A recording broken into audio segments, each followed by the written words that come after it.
Tá gravando, tá, turma? Deixa eu... Ó, o que vocês estão vendo na tela é um artigo bem simples, tá? Um artigo em português de apresentação de uma ferramenta. Então, eu já peguei um artigo simples, que é para a gente não se enredar muito em teorias, né, em conceitos. Eu peguei um artigo que tem... Lembra que quando a gente estudou aquela maturidade da pesquisa, e a gente estudou um nível de maturidade, que eu falei assim, isso aqui é bem característico de TCC, que é quando você apresenta um produto, né, e de repente esse produto você conseguiu validar ele, né, mostrar que ele funciona, mas você não faz comparações com ferramentas anteriores que resolvem o mesmo problema. Esse é bem típico trabalho nesse nível de maturidade. Tá? Então, não é um nível de maturidade de um trabalho de mestrado, é um nível de maturidade de um trabalho de TCC, mais ou menos, tá? Uma iniciação científica, um TCC. Tá? E a gente vai notar isso nas próprias sessões, né? Nas características do trabalho. Mas eu quero dar 2 focos hoje, né? É uma pena que vocês não consigam, talvez, enxergar. Eu não sei se você... Tentem aumentar ao máximo a tela, né? Tirar a visualização. Se vocês quiserem, eu posso até cancelar a câmera aqui, eu não sei se faz diferença, mas vocês cancelarem todas as visualizações desnecessárias aí da tela, para vocês enxergarem o máximo que vocês puderem a tela do LaTeX aí, a tela do meu Overleaf, tá? Antes de chegar aqui num projeto do Overleaf, eu vou mostrar para vocês que a própria página do Overleaf, o site do Overleaf, oferece um monte de templates. Então, para qualquer coisa que vocês quiserem, escrever um currículo, escrever uma carta, escrever um relatório técnico, um manual, uma apresentação, que seria uma apresentação de PowerPoint, né, que a gente faz no PowerPoint normalmente, uma apresentação, tem muita coisa aqui, já pronta, tá? Com template, pronto assim. O molde está pronto, os detalhes estão todos feitos de formato, você só vai colocar o seu texto, só vai colocar seu conteúdo, tá? Então, se vocês colocarem Overleaf templates, ele cai aqui, tá? E aí ele tem, journal, né, que são revistas, né, então modelos de texto acadêmico para journal, modelos aqui, deixa eu ver, de bibliografia, tá? Aqui. Que até é modelo de resumo de bibliografia, a gente podia até ter usado né, mas tem resumo aqui de bibliografias, né, onde você vai resumindo item por item, de livro, calendário, resumo, uma carta, tá, newsletter, presentation aqui, tese, que geralmente é um texto mais longo, né, uma dissertação, uma tese, tá, e a lista aqui Nossa, tem muitos aqui, nunca andei até o final para saber quantos são, tá, mas tem um montão. Tá? Então, daqui, você escolheu um, por exemplo, vou pegar uma apresentação, que depois a gente pode olhar juntos lá, pegar uma apresentação qualquer aqui.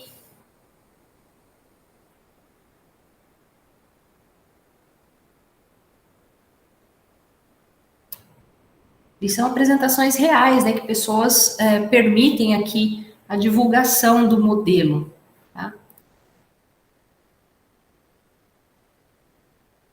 Ver se tem alguma coisa diferentinha aqui para eu mostrar. Aqui já está bem genérico, tá? São temas do Beamer, tá? E Beamer é um pacote de apresentações com várias funcionalidades, né? Aqui parece que ele já está com vários temas do próprio Beamer, tá? Quase todos aqui.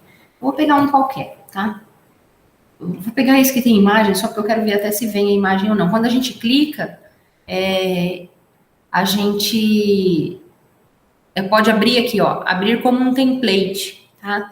Pode dar um download PDF, que não serve para muita coisa, tá? E eu costumo fazer isso aqui, Open as Template, aí ele vai abrir lá no meu projeto, como um projeto meu do Overleaf, tá? Então, aqui ele abriu com todos os arquivos, aquele conteúdo exemplo, tá? E aqui, se eu compilar, ele já tá com a apresentação aqui, tá? Então, eu já tenho tudo que eu preciso para vir aqui trocar só o texto, tá? Porque o texto aqui é um texto fictício, tá? Texto, listas, né? Pontos, né? De uma lista,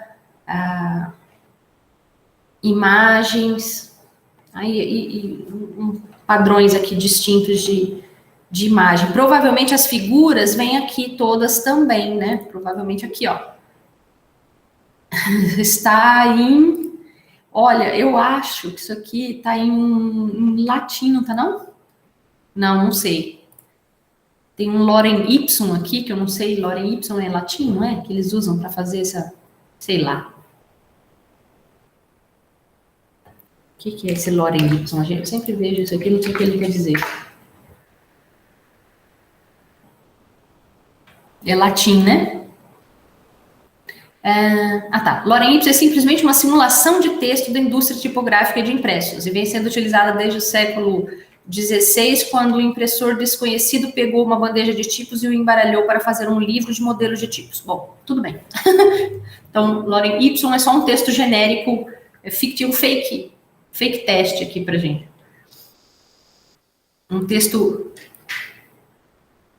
fictício, tá? Que era bem o que a gente precisava mesmo, e aqui a gente só teria que completar, tá? Tudo que a gente precisa e criar mais slides, tirar slides, mudar o que a gente quiser, tá? Daqui, a partir de agora, ele já é o meu projeto aqui e eu tenho acesso a todos os fontes, né, que ele precisa, inclusive o STY, que é a implementação do estilo, né, que é exatamente o que a gente não quer fazer, porque se a gente for implementar tudo isso aqui, ó, em LaTeX, né, colocar todo esse cabeçalho, que cor que a gente vai colocar no cabeçalho, eu não sei como fazer, por exemplo, esse cabeçalho, eu teria que pesquisar, eu nunca fiz, eu só uso pronto, né, deve ter as suas dificuldades ali, porque você tem que colocar onde vai estar, que cor, se vai ter a cor vai ser mais clarinha em cima, mais escura embaixo, né? Que imagenzinha está entrando aqui à esquerda, o que vai estar escrito à direita, a data, né? Então tem um monte de coisas aqui para codificar que eu não quero perder meu tempo, né? Então o bom é isso, que a gente pode usar e mexer no estilo se a gente quiser. É só entrar aqui no STY, aí vai ter um monte de coisas que a gente não conhece bem, mas, por exemplo, ó, a gente vai aos pouquinhos vai vendo o que interessa pra gente, ó. Define color. Tá aqui, ó. Ele definiu uma cor baseado na paleta RGB, que é a 144, 26, 30. Eu vou fazer qualquer mudança aqui, tá? Vou colocar 60 aqui. Eu vou compilar para ver se em algum lugar ele usou essa cor, vai mudar alguma coisa no PDF final, né? Não sei qual foi a cor que mudou, não sei se foi a dos títulos, não sei.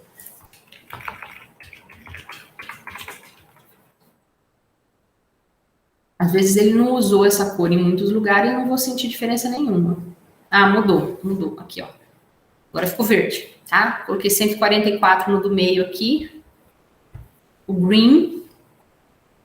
É isso, né? É. Esverdeei aqui o texto. E assim a gente poderia mexer, tá? Então eu peguei vou para o outro projeto, né? Só porque o outro já tem texto e eu quero mostrar para vocês já com texto algumas coisas, tá? Então vou abrir agora primeiro bastante o texto e depois eu mostro ali o LaTeX, tá? Ó, o texto começa, vou apagar comentários aqui, começam com esse símbolo de porcentagem, tá? Vou apagar para não ficar sujando a tela, tá? A gente começa aqui, ó, sempre tem essa primeira linha aqui, é importante que define esse document class, vai definir para a gente aqui, ó, o tipo, né, ou que classe vai ser esse documento, esse aqui o meu da classe de article. Eu já usei book, tá,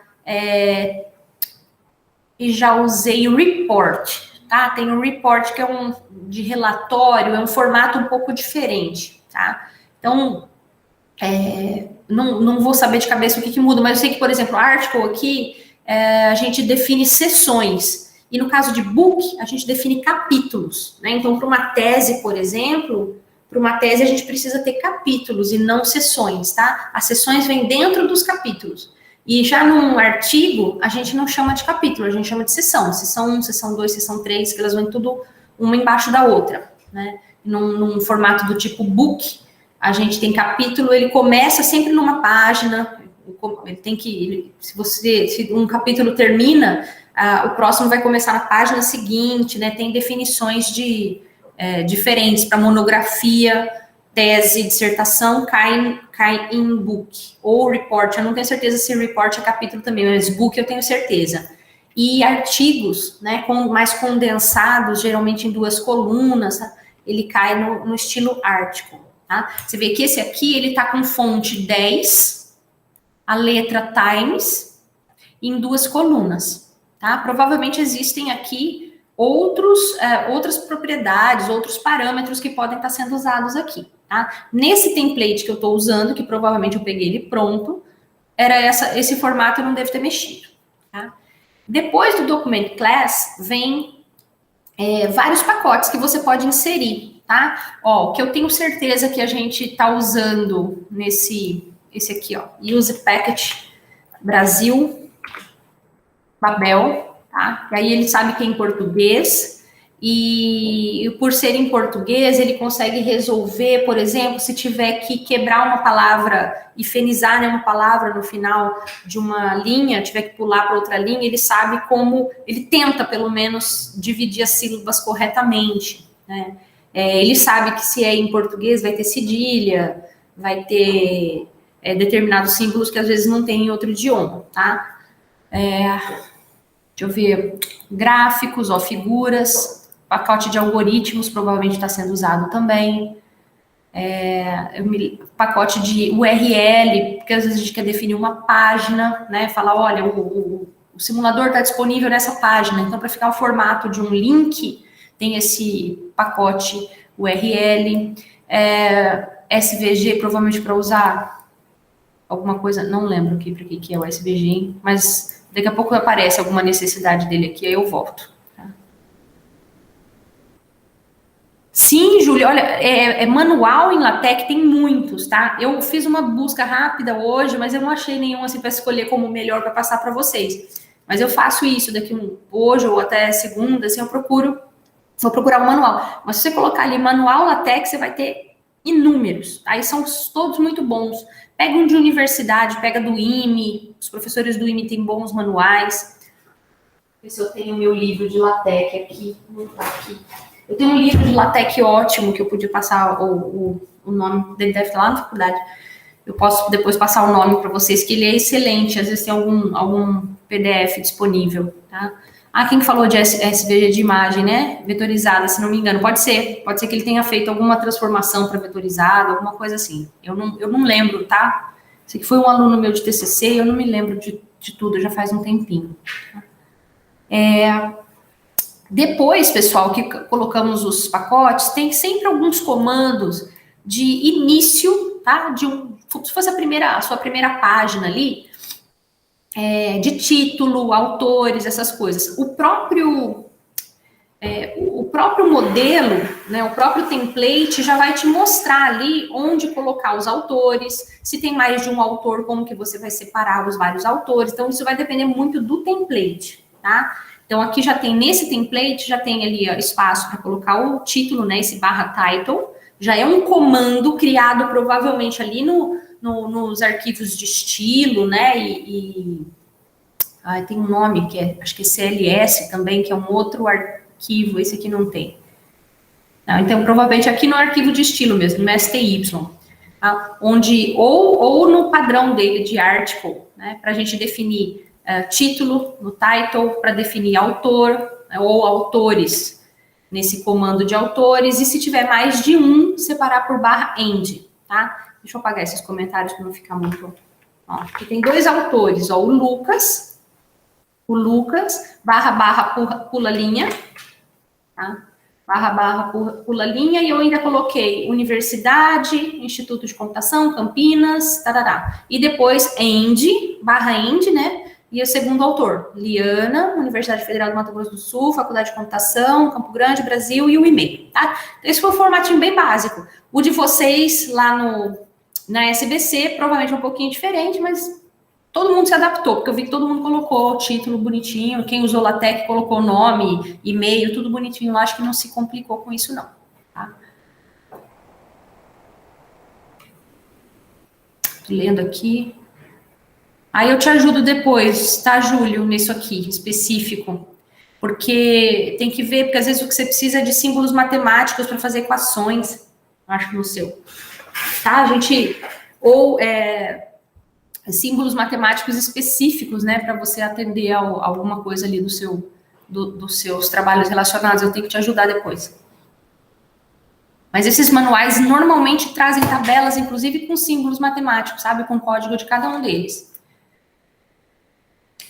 Aqui apareceu um make title, aqui que ele vai colocar o título, tá? Não sei, não lembro por que esse comando aqui. E vem abstract. Aí, entre /begin abstract e /end abstract, tem o teu resumo, tá? No de vocês, lá, se não me engano, ele tem abstract e tem resumo, ou seja, o abstract é o resumo em inglês e o resumo é o resumo em português, tá? Quando vocês forem escrever o resumo, vocês vão ficar presos a esse formato ali. Nesse meu aqui, eu usei só o resumo em português e arranquei o segundo, tá? Na verdade, eu fiz uma mistura, né? Porque eu usei o Begin Abstract e coloquei o texto em português mesmo, tá? Não coloquei duas versões, né? Em 2 idiomas. Deixei um só.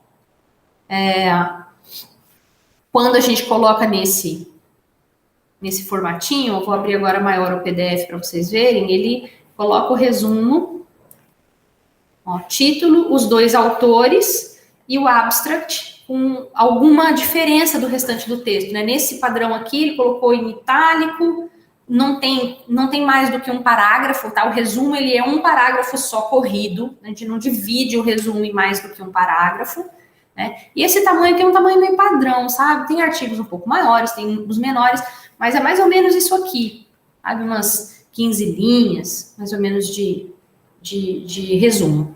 Tá? E o resumo ele tem que conter o que o artigo faz, mais ou menos como ele faz e os resultados obtidos, né? Tudo isso num parágrafo só, então ele é super condensado.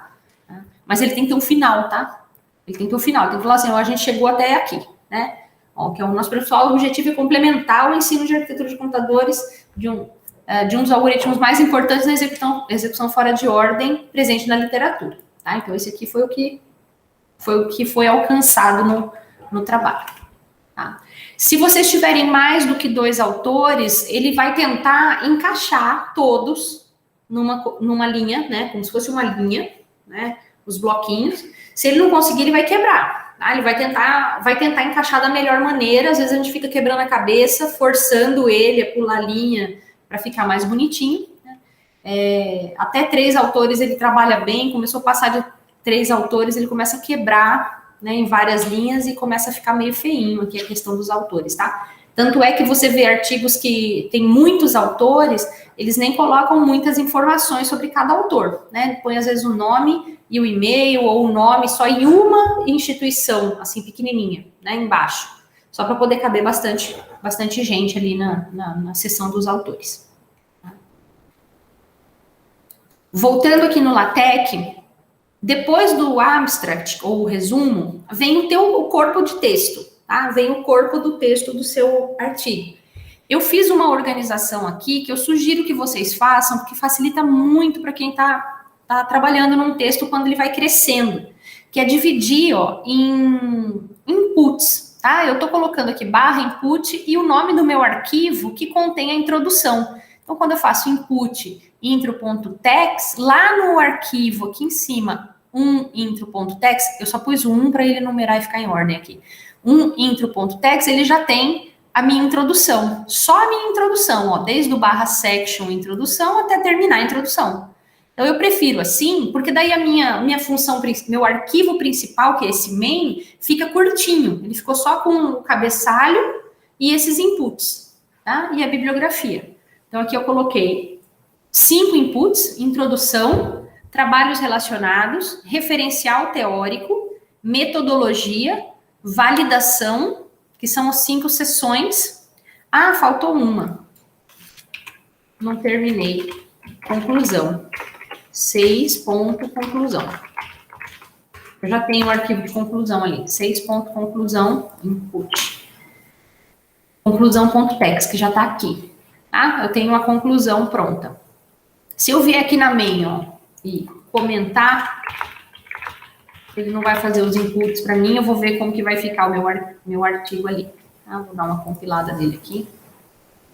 E no final, ó, bibliografia, fez um monte de caca ali, né? Já vou ver o que aconteceu. Bibliografia, o estilo da bibliografia, tem esse nome aqui, LaTeX 8, tá? Veio assim, eu não me lembro se a gente que montou alguma coisa diferente ou se já era assim. E .bib é o LaTeX 8.bib, tem todas as entradas de bibliografia que eu quero que apareçam, tá? Ou que eu quero referenciar. Esse cara que sobrou. Article, in proceedings, article, in proceedings e assim por diante, tá? Pode ter book, ó, tem texto sobrando aqui, ó, no meio da minha bibliografia. Ele não reclama de texto sobrando, mas eu acho feio porque a gente não sabe por que tá lá. Provavelmente tem muito mais livros e artigos aqui nessa bibliografia do que a gente está citando lá, tá? Então isso é comum. A gente pode ter um arquivo de bibliografia enorme e citar alguns apenas, tá? Então, lá durante o meu texto, o que eu citar vai aparecer na bibliografia. O que eu não citar, o que eu não fizer uma citação explícita, não aparece. Tá? Então, eu posso ter um arquivo enorme e não aparecer nenhuma bibliografia no final, se eu não fizer citação. Tá? Deixa eu ver o que está acontecendo aqui, que no PDF ele não...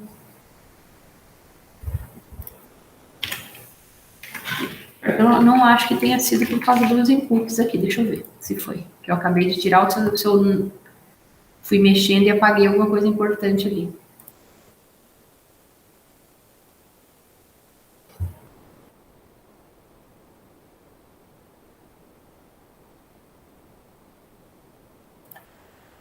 Fiz alguma besteira. Aqui, na hora que eu fui falando com vocês, eu acho que eu dei espaço onde não devia, ou apaguei alguma coisinha que não devia. Olha, era um espaço, gente. Ele deu aqui um monte de... Pior do que ser, né? Eu tinha dado um espaço aqui, né, para separar para vocês o end, só para mostrar esse end separado, ele não gostou, não. Beleza, ó. Agora sim, eu vou tirar aqui trabalhos relacionados. Vou compilar, vamos ver se ele deixa. Deixou. Ó, eu compilei com título, autores, resumo e introdução. Então, tá aqui, ó. Foi até a introdução, só. Tá? E eu deixei as referências aqui no final. Provavelmente a introdução citou alguém, ou pelo menos citou quatro artigos. Por isso que apareceram esses 4 aqui nas referências. Tá? Na hora que eu abrir lá trabalhos relacionados e vou compilar, ó, tirei o comentário de trabalhos relacionados e vou compilar. Ele vai mostrar tudo que já estava mostrando antes e mais a seção de trabalhos relacionados. E olha como as referências aumentaram. Já tem 11 referências bibliográficas, tá? Porque provavelmente na seção de trabalhos relacionados ele referenciou várias entradas daquele meu arquivo .bib, tá? Então ele já acrescentou aqui no final várias das minhas referências, tá? E assim por diante, ó. Vou abrir referencial, vai abrir no PDF aqui a seção de referencial teórico, que não tinha antes, que é grande.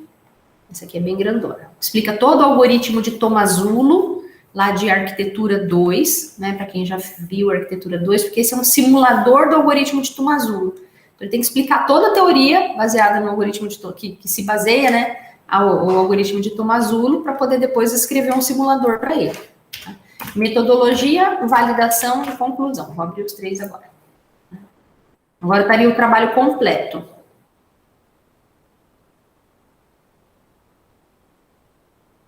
Um trabalho completo com 18 referências, tá? Sendo que eu tenho, sei lá, uma centena de referências lá no arquivo .bib, mas eu só citei 18, então são as 18 que estão aqui, tá?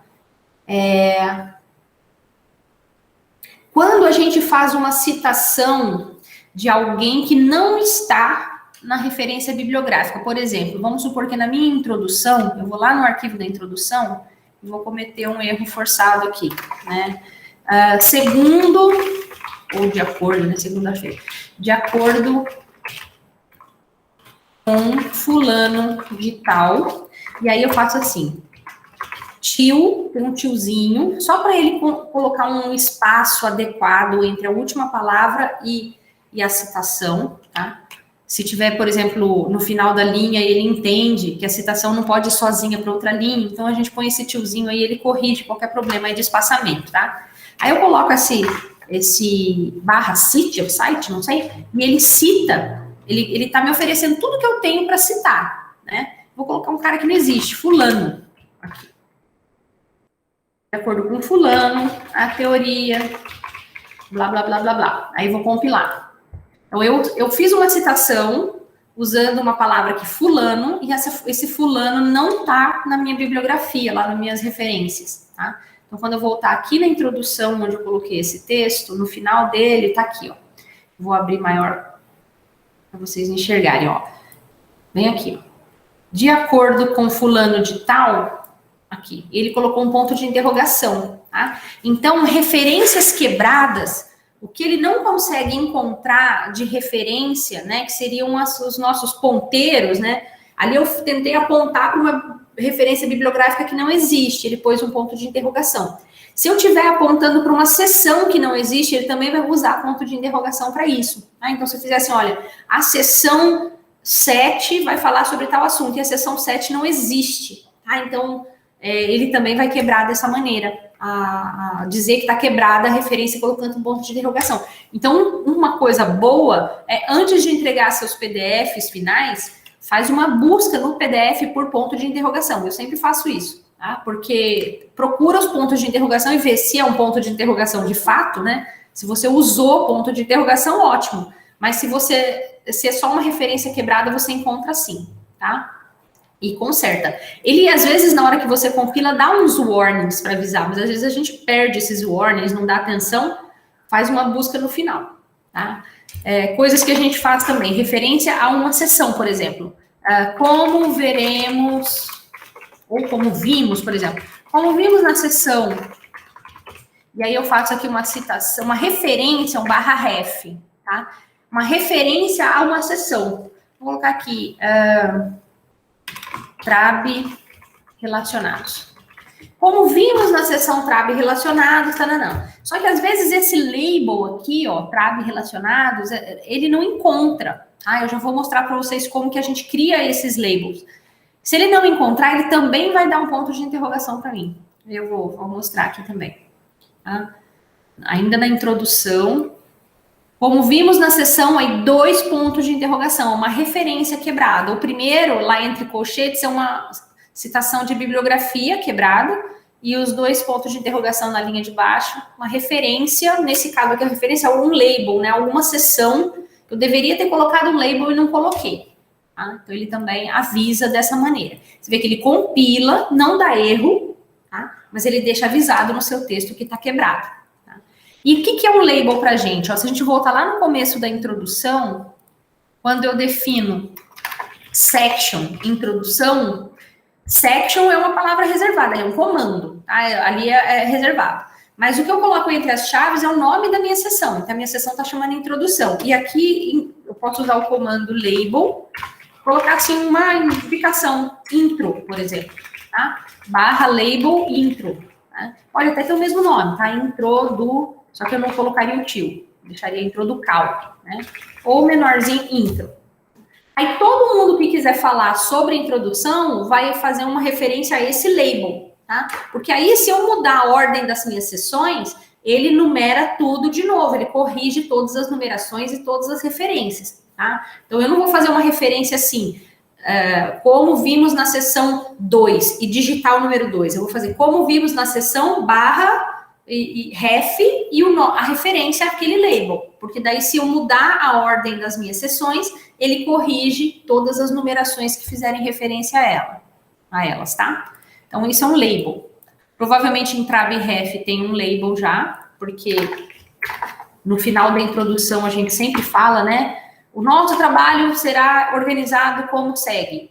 A seção trabalhos relacionados vai fazer tal coisa, a seção de metodologia vai apresentar tal coisa. A gente faz isso na introdução.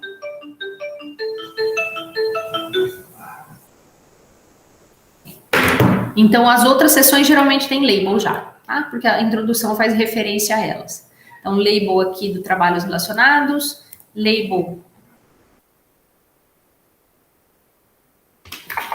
referencial teórico também tem, um label referencial, metodologia lá em cima.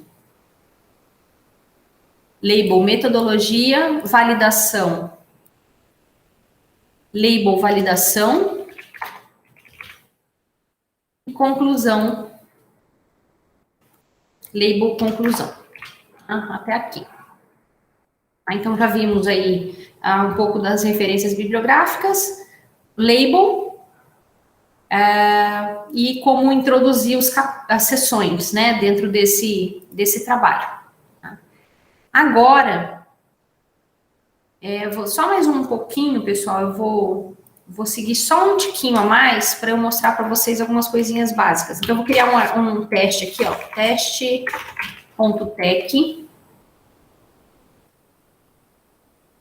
Esse meu arquivo teste.tech tá vazio quando eu crio, e eu vou lá na minha introdução não, desculpa, eu vou lá no meu main.text e vou colocar no começo, tá? Antes da introdução, esse meu teste.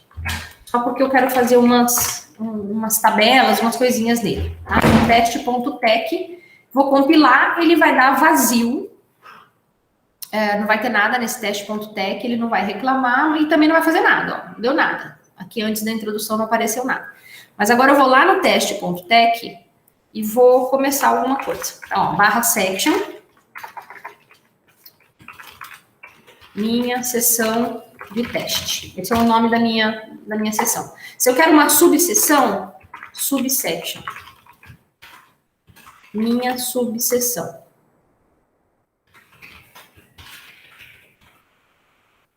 Minha primeira subseção. Eu quero uma segunda subseção, minha segunda subseção. Outro subsection. Se eu quero subsection, existe ainda. Subsection. Minha primeira subseção.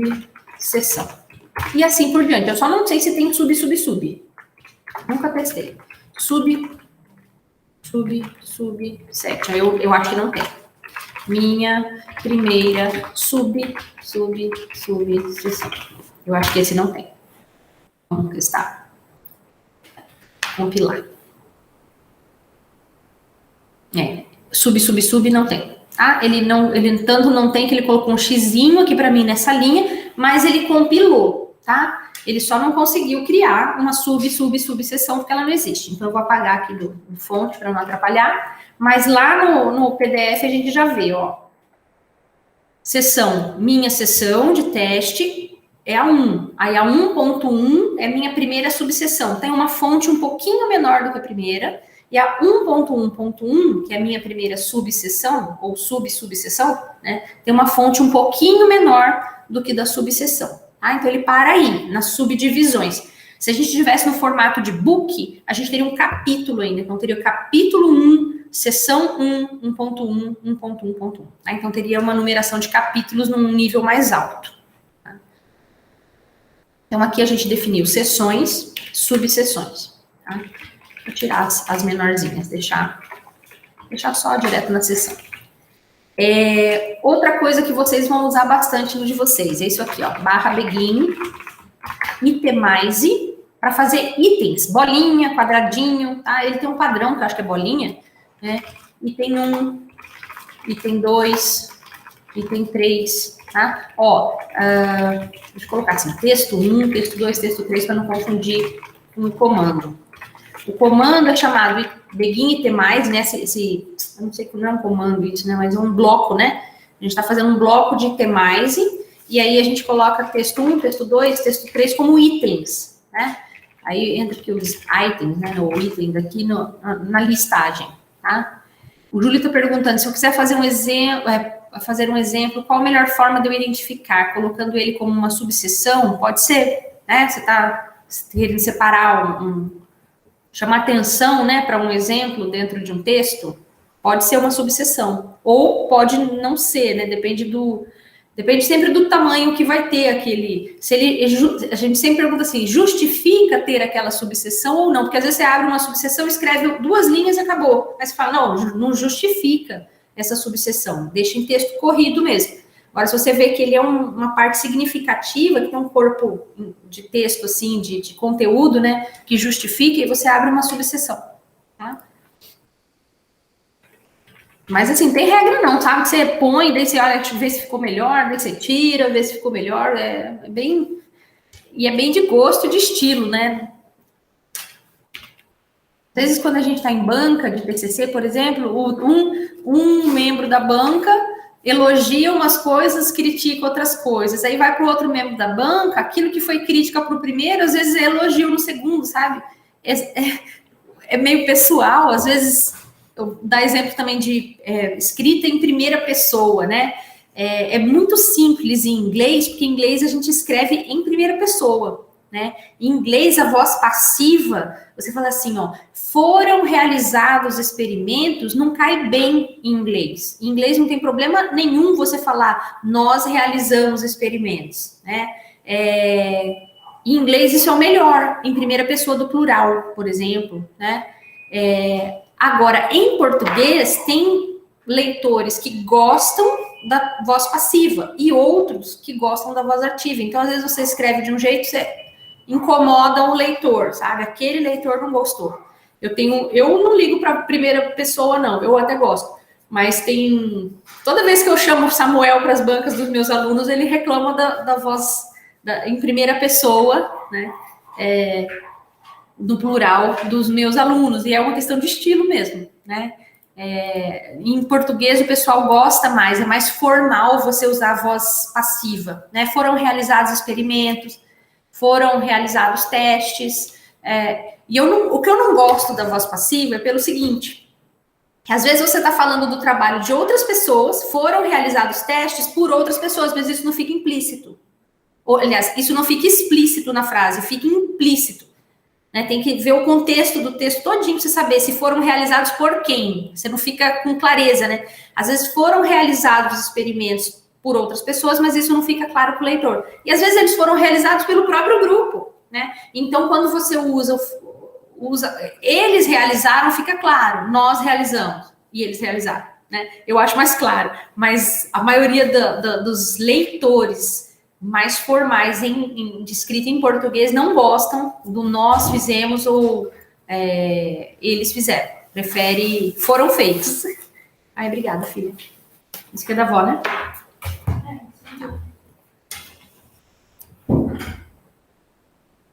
Exatamente, não dá para ter certeza se você está falando quem que foi que fez, né? A voz passiva tem esse problema, quem é quem é o autor da ação ali, não fica muito claro. Vamos compilar aqui para ver o item.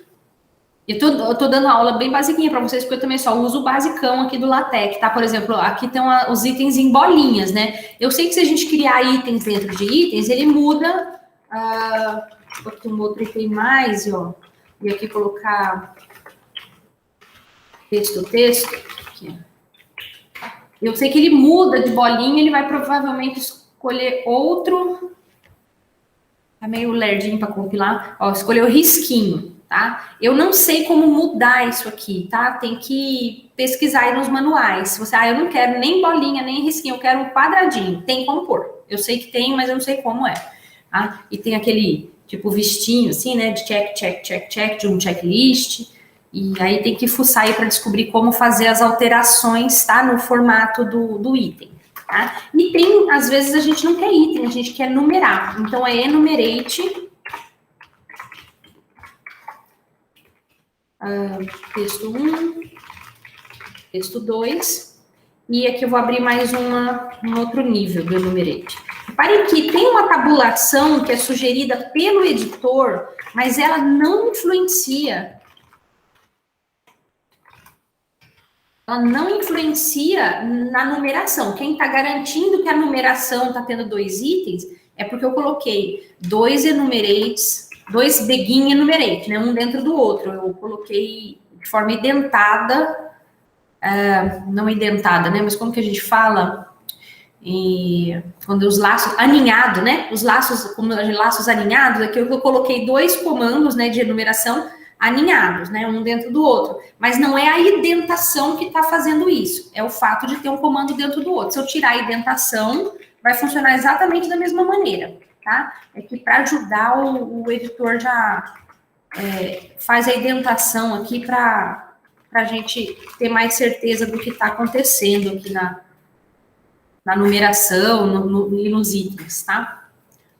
Quer ver aqui, ó, ficou assim, ó, 1, 2, 3. A primeira numeração ele colocou com 1 ponto, 2 pontos, 3 pontos. E aí a segunda numeração ele colocou com A, B, C, o segundo nível, né, de numeração, A, B, C. Se eu colocar um terceiro nível, provavelmente ele vai colocar número romano. Eu acho que o padrão dele é esse.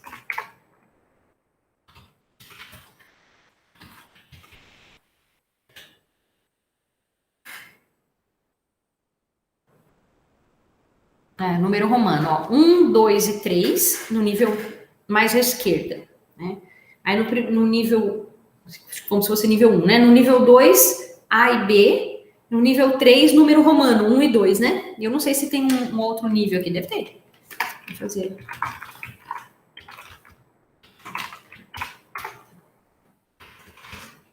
Tem mais um nível aqui para enxergar. Ele tá tentando apertar tudo para não quebrar a página aqui, né? Vamos ver se ele vai conseguir aqui. Conseguiu. Ainda não quebrou a página. E ele colocou agora um A maiúsculo. Então, ele vai escolhendo formas de numerar que não se repitam, né?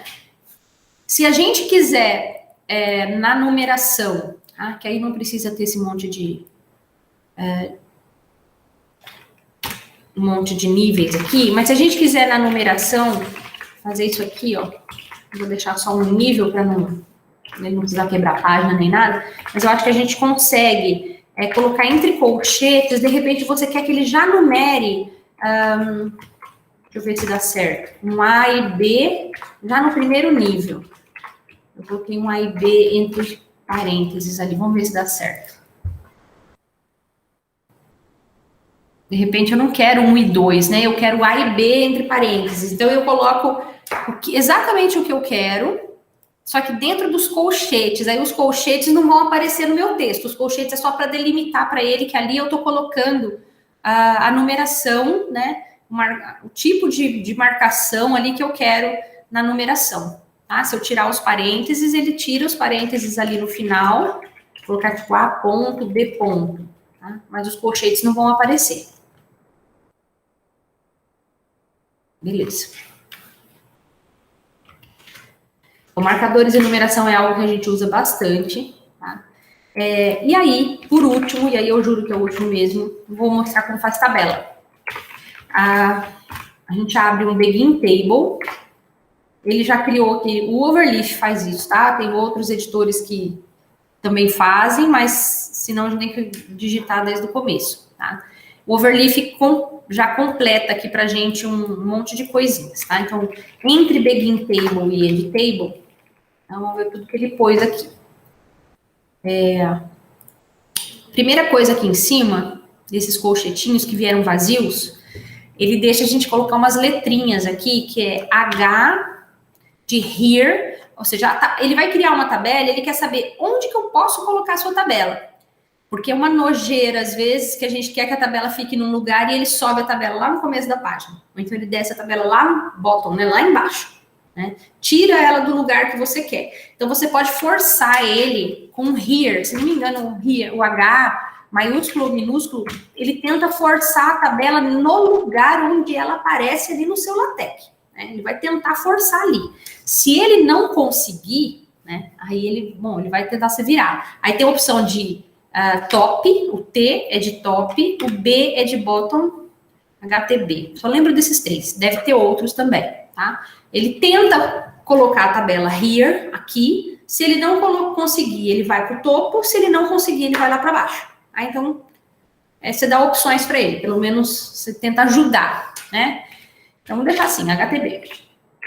Esse barra centering aqui é de centralizar a tabela, no caso, na coluna, né? Porque uma tabela vai ficar pequenininha ali, porque o texto é dividido em 2 colunas, ele tenta centralizar dentro da coluna. E o que, de fato, aqui, Vou separar todos os comandos para ficar fácil vocês enxergarem aí. Fácil não, né? Porque não fica fácil de nenhum jeito, a não ser que tivesse como eu aumentar a fonte. Devia ter tentado fazer isso antes, né? Não agora, porque vocês já estão sofrendo aí. Podia ter feito antes, né? Ó, tô aqui no table, ó. Aqui embaixo ele criou um barra caption.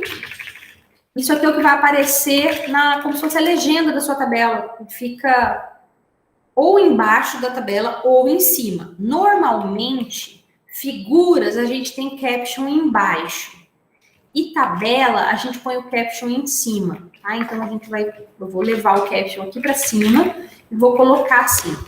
A tabela de preços, ou sei lá, tabela, qualquer bobeira, tabela de preços, tá? Isso aqui seria nem sei se precisa do ponto, não precisa aqui, mas tabela de preços é o que vai aparecer como se fosse o título da minha tabela, tá? E a tabela em si, ela fica aqui, ó, nesse comando tabular. Begin tabular, end tabular, tá? Então, ela não é o table que cria a tabela, é o tabular, tá? Só que quando a gente coloca isso dentro desse comando de table, a gente tem a opção de pôr legenda, de centralizar, de fazer várias coisas que a gente pode referenciar essa tabela. Por exemplo, aqui, ó, ele tem um label, ele criou um label, my label, tá? Eu vou colocar o meu nome aqui do jeito que eu quiser. Tabela de preços, tá? Para não esquecer mais, tem um juntinho aqui. Tabela de preços. Aqui ele me ofereceu, tem 2 colunas, e elas são separadas por uma bordinha. Ele vai separar a borda, tá? Professora, a senhora paga para o Google não terminar a sessão ou é coisa grátis para professores? Como assim? Não entendi, Eduardo. Eu não pago nada não para ninguém. O que seria grátis para professores? O Google Meet?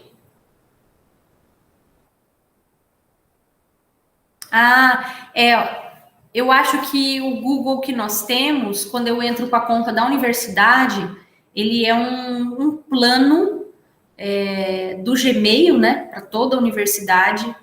Do Gmail, não, das contas da Google, né, para a universidade, que permite que a gente dê aula, use mais tempo o Google Meet, tá? Mas eu acho que não é para todas as contas da Google, não, acho que é para contas, tem um nome isso aí, né? Não é só universidade, né? Mas é empresarial, acho que você fecha um convênio com eles, né? Tem mais recursos, né? Mais tempo.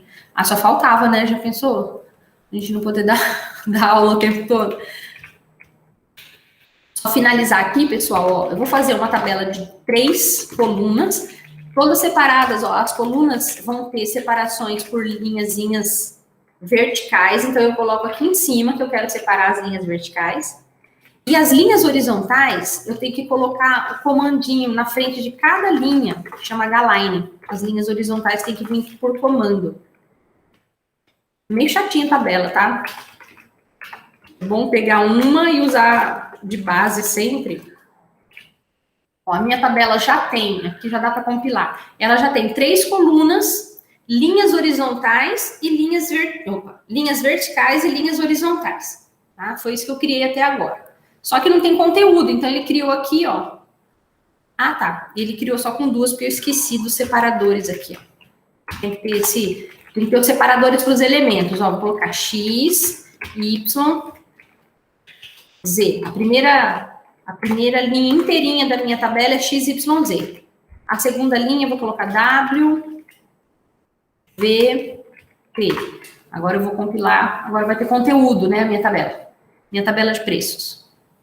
X, Y, Z, W, V, T. Se eu colocar texto corrido, né, tipo um textão aqui,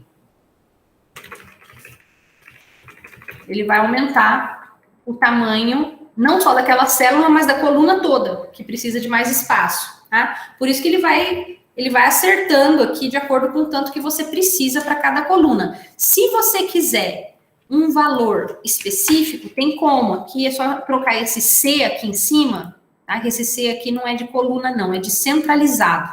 É uma coluna centralizada, com um texto centralizado. A gente pode colocar P, que eu não sei por que é P, tá? E colocar assim, ó, tipo, P 2 centímetros. Agora, eu limitei o tamanho da primeira coluna em 2 centímetros. Aí eu ferrei toda a minha tabela porque o X tomou espaço da coluna Y. Ah, então, assim, 2 centímetros seria pouco para o meu texto. Eu vou colocar 5. Ou deixa ele acertar o tamanho das colunas, ou a gente acerta no braço aqui, se a gente quiser moldar, né, o tamanho de cada coluna.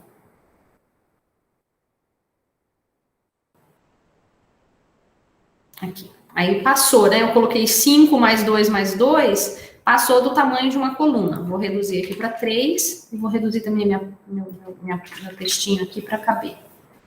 Vou deixar um exemplo fechado ali que não invadiu a coluna, a segunda coluna do artigo. E acho que agora deu, tá?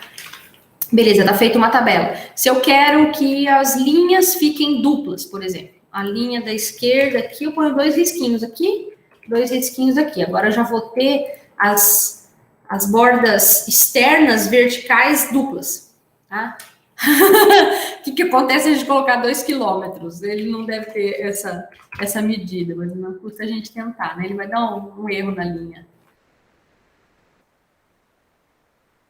Ele não sabe, ó, não sabe o que é um quilômetro aqui, tá? É muito largo, ele falou. Imagina.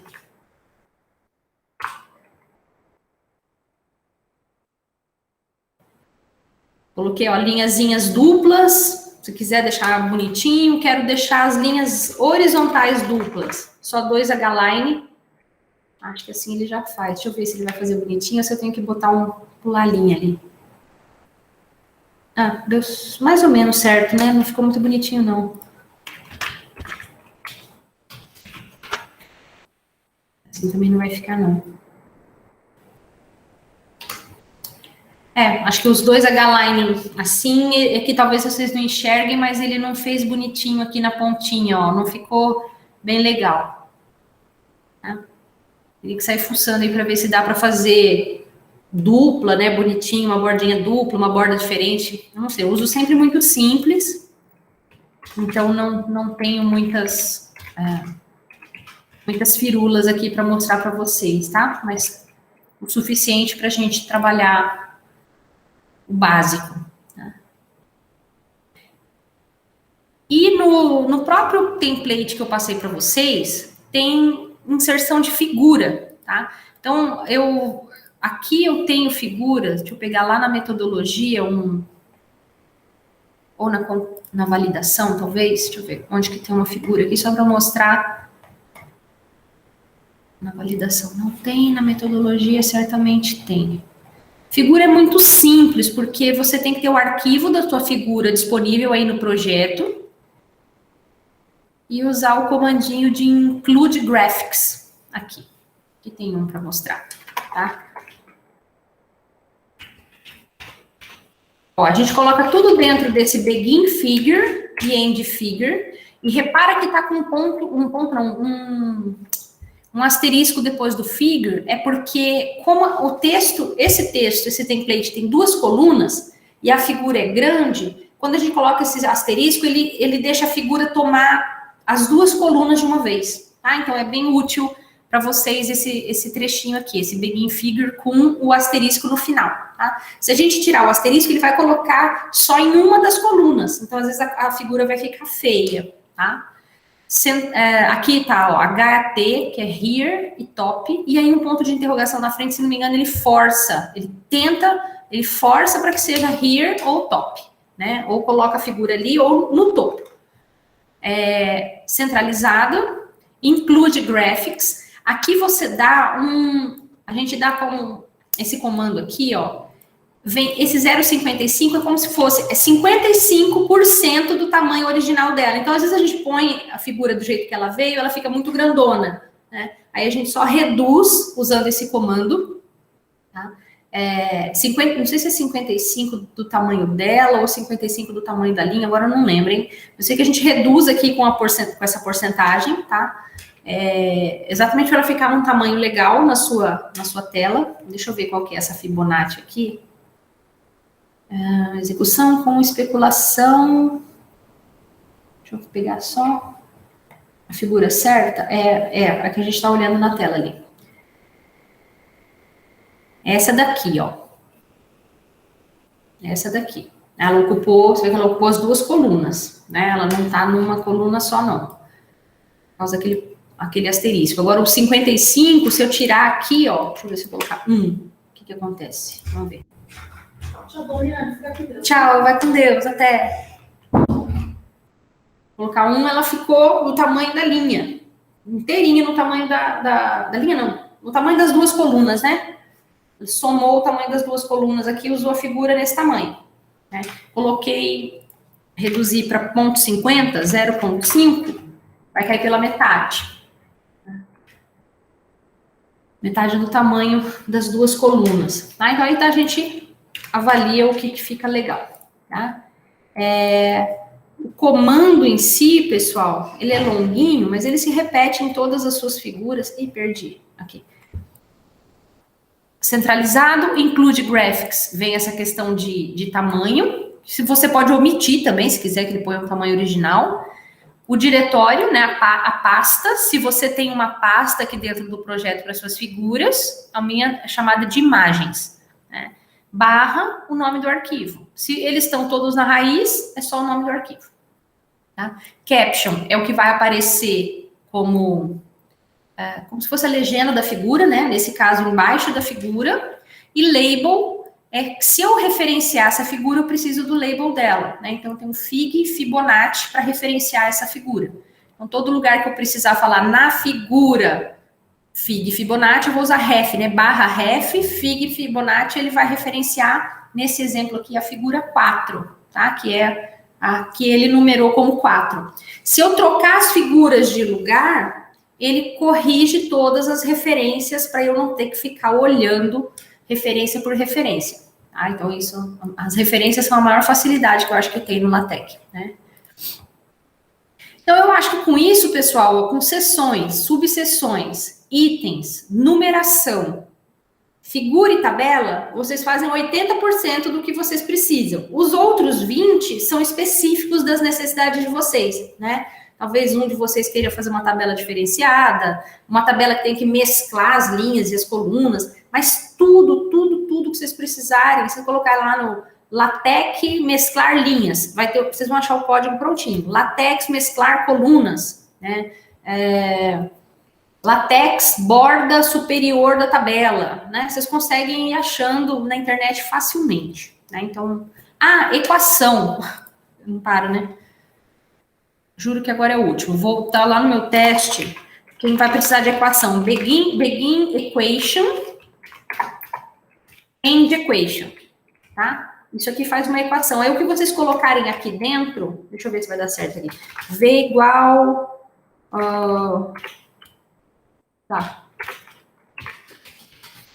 M quadrado... barra fraca de fração, M quadrado... dividido por Z. Vamos ver o que acontece na equação. É x igual a m quadrado dividido por z. E ele já deu erro. Uma coisa que eu esqueci do equation. Vamos ver se ele me mostra aqui o que foi.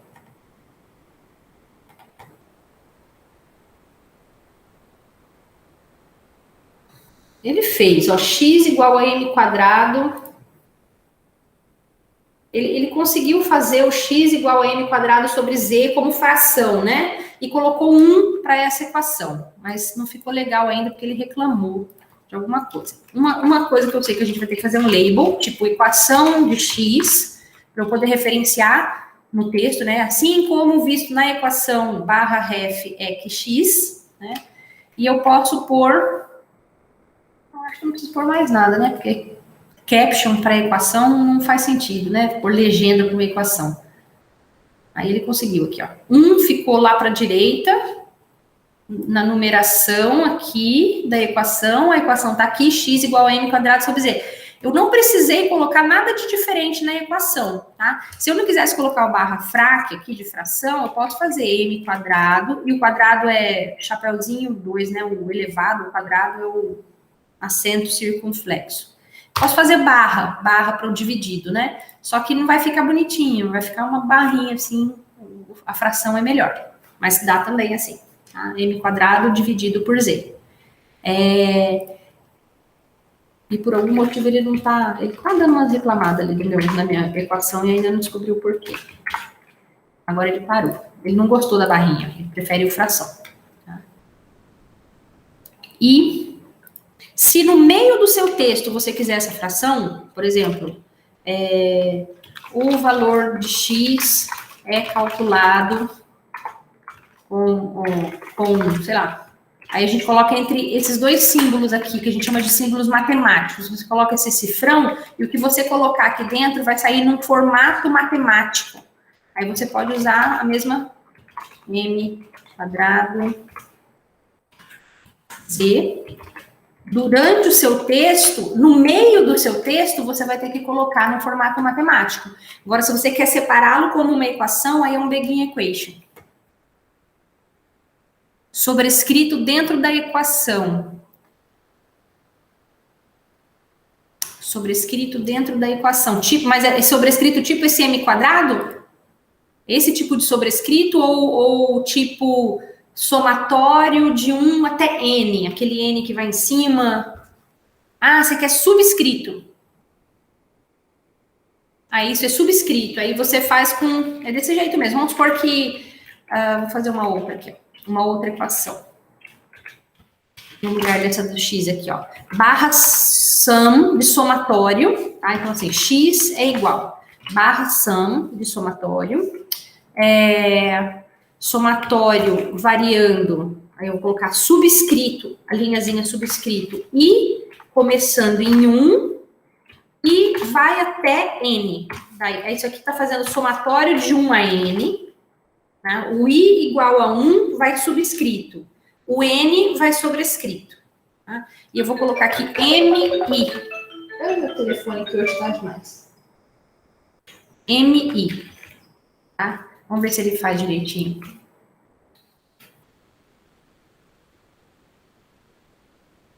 Aqui, ó. Ficou direitinho, ó. Somatório de i igual a 1 até n. E o que você está somando, né? Dentro do seu somatório ali é M maiúsculo e subscrito. Tá? Então é a barrinha baixa mesmo, aquela linhazinha underline. Tá? É o underline para fazer subscrito. E o sobrescrito é o acento circunflexo. Tá? Então, muitos de vocês vão precisar de equation. Deve ter sido algo errado. Se você colocar o matemáticozinho, né, o cifrão, no texto, você pode levar essa mesma equação para dentro do texto que dá certo. Agora, se você quiser colocá-la dentro do Begin Equation, você não precisa colocar o cifrão. Eu acho que se você colocou, pode ter sido esse o erro. Ó. Se você colocar o cifrão aqui, ele não vai conseguir fazer. Porque o equation, eu acho que já é o matemático para ele, sabe? Ele já entende que ali é matemático. Ele se perdeu todo, ó. Ele ficou um i igual a 1 até n feio, não fez direitinho. Porque ele não conseguiu fazer o matemático aqui, que não precisa mesmo. Dentro do equation não precisa.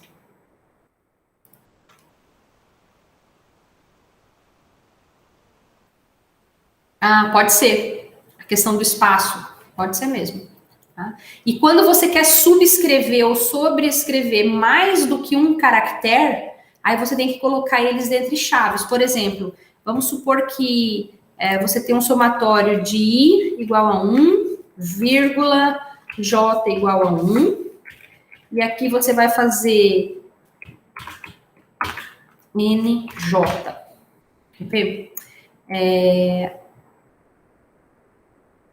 Não é isso que eu queria ver. Ah, não. Pode ser M e J. Assim.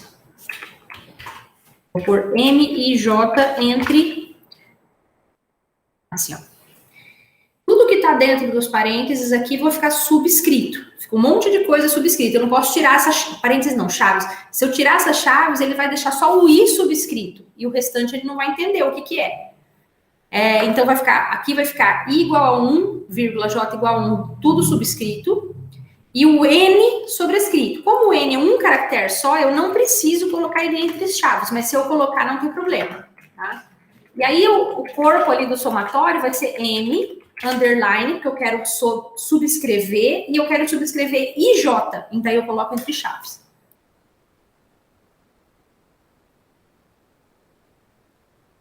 Aí o IJ ficou, não sei se eu consigo aumentar só.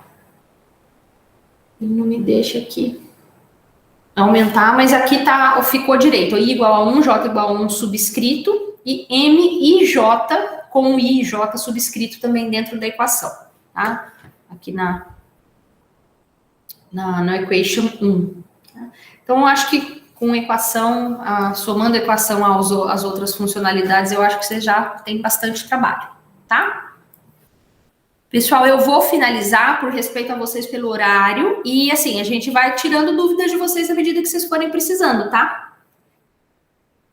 Vou interrompendo aqui a